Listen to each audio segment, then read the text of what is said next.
সাবধানে যাস। হ্যাঁ, একদম।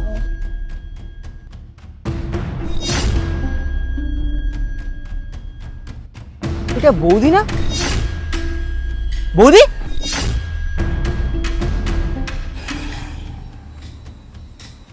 এই দিদি ছাড় রে, লেট হচ্ছে তো। হ্যাঁ ঠিক আছে, তুই যা। এনে এই শরবতটা নিয়ে যা, রাস্তায় এত গরম না, তুই একদম পারবি না। ধর। থ্যাংক ইউ রে দিদি, আসি তাহলে, লেট হয়ে যাচ্ছে রে অনেক। হ্যাঁ, টাটা। বৌদি, এটা তুমি কি করলে? তোমার বোনের হাতে যে শরবতের বোতলটা দিলে, ওটা তো তুমি ফুটো করে দিলে। শরবতটা তো পড়ে যাবে সারা রাস্তায়।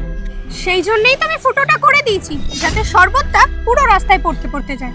আর ওটা দেখে দেখে আমি ওকে আজকে হাতে নাতে ধরতে পারি। মানে মানে কিছু বুঝলাম না।